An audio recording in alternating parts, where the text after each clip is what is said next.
Mesdames, Mesdemoiselles, Messieurs, bonjour. Bienvenue pour cette nouvelle émission, nouveau concept, Face à l'Afrique. Une thématique aujourd'hui, Boko Haram. Boko Haram, une secte salafiste qui sévit en Afrique avec ses ramifications, un danger pour la démocratie et la liberté fondamentale de tout un chacun.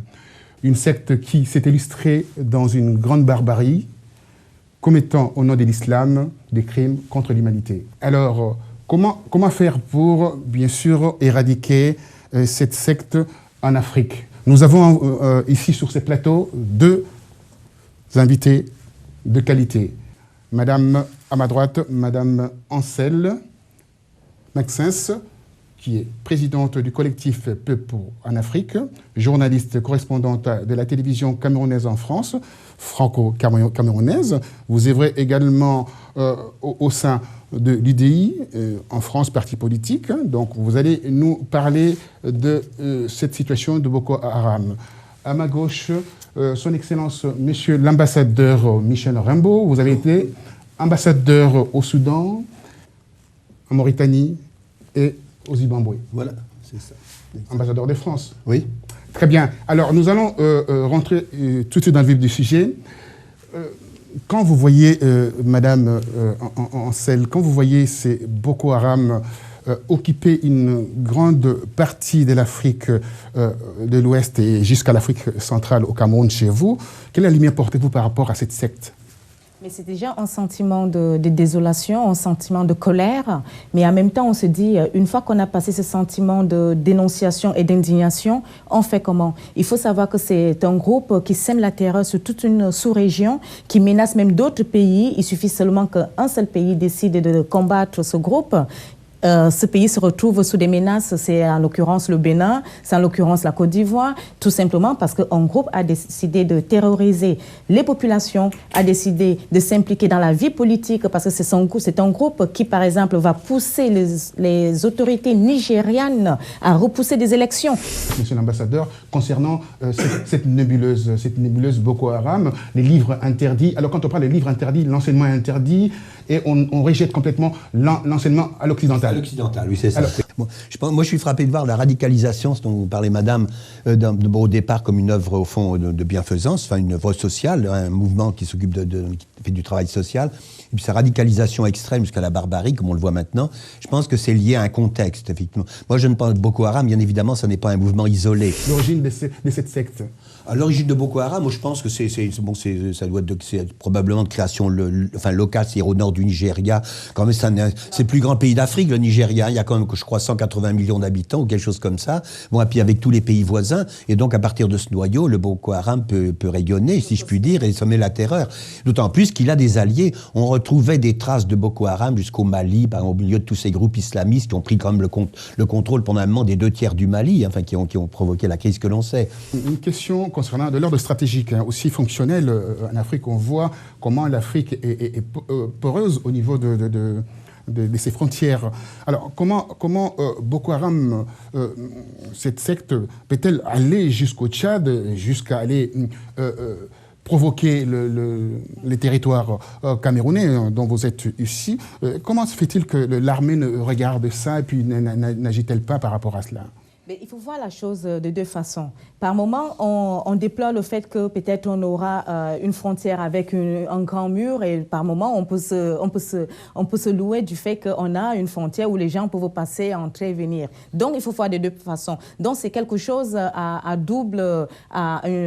couteau à double tranchant, on va le dire.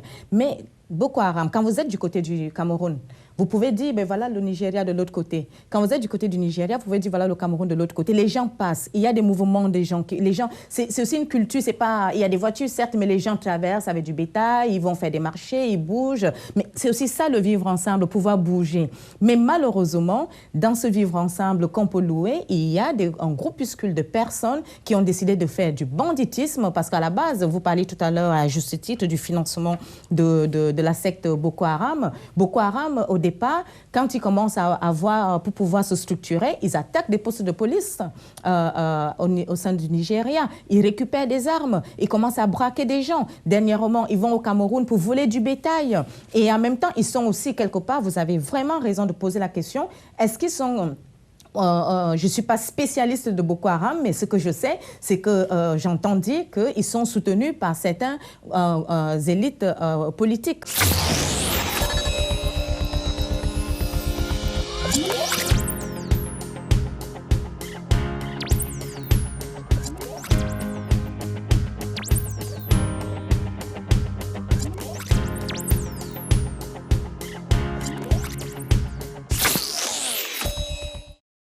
On dit bien, tous les experts disent qu'il y a un trou noir sécuritaire, finalement, dans le sud libyen, et qui déborde un peu sur le nord du Tchad. Bon, c'est comme ça que ça se fait. Et je crois vous accusez indirectement la communauté internationale. La communauté internationale. Et puis alors, il y a des puissances plus précisément. Il y a tous les mouvements terroristes qui les ont soutenus dans tous les pays, ce qu'on a appelé les printemps arabes, mais également tous les terroristes dans toute la région.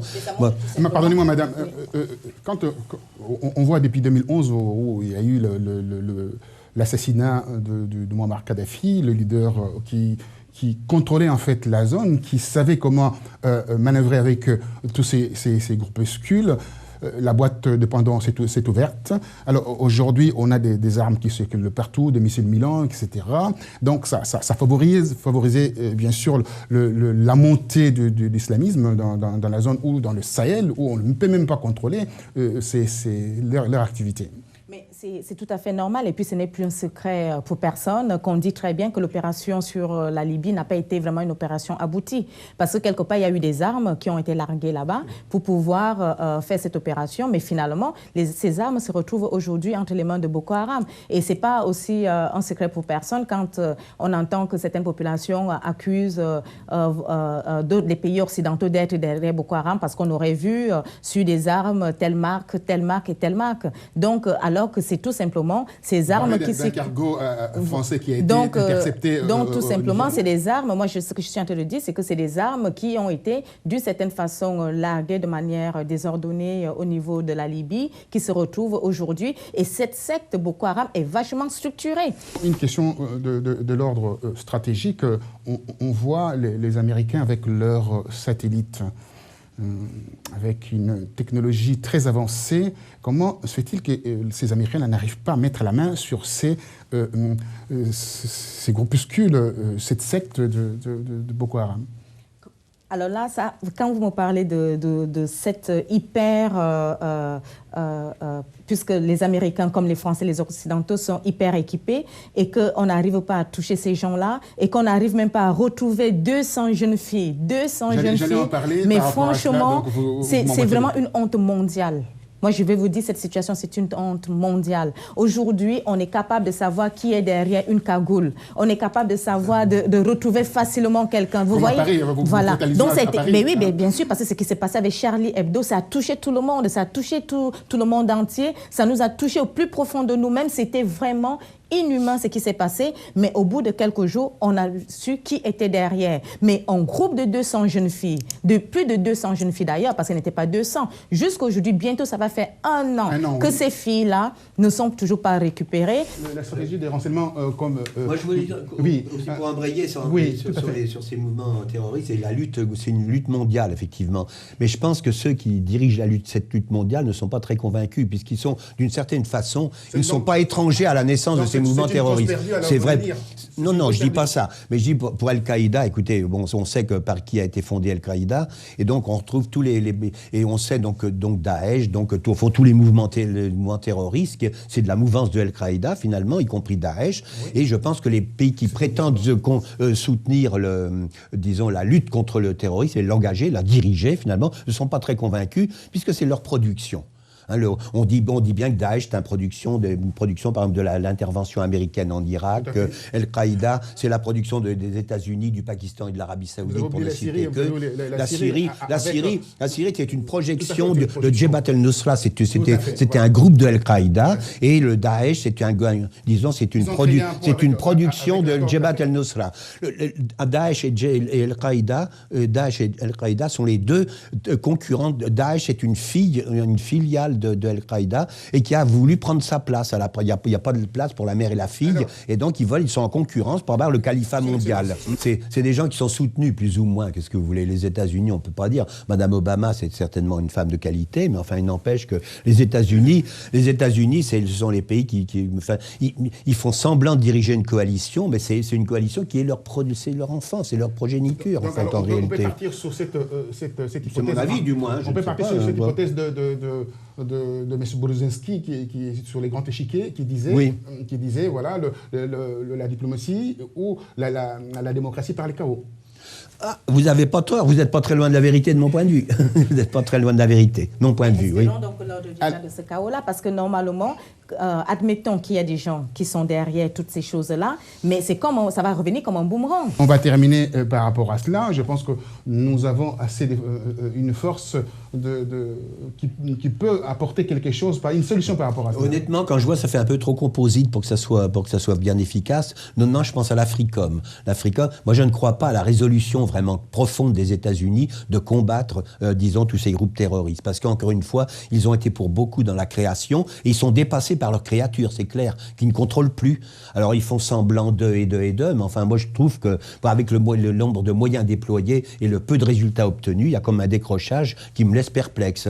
Et il y a plein de gens qui pensent qu'au fond, que la coalition soi-disant internationale qui combat tous ces mouvements terroristes, dans la mesure où elle serait organisée, qu'elle a quand même que des effets un peu, disons, marginaux. Ça implique plein de pays qui ont comme une attitude ambiguë envers ce terrorisme et cet extrémisme islamique. Voilà. C'est ça que je voulais dire. Merci d'avoir participé à cette émission. Merci et son Excellence, Monsieur l'Ambassadeur, Monsieur Rembo. Michel Rembo, et merci à vous, Madame Maxence Ansel, d'avoir bien entendu participé à cette émission, apporté votre pierre à l'édifice, afin qu'on puisse trouver une solution valable par rapport à cette affaire de Boko Haram. Continuez à sensibiliser, vous le faites bien à Paris. Merci à vous et à très bientôt. Merci, amis téléspectateurs, à très bientôt.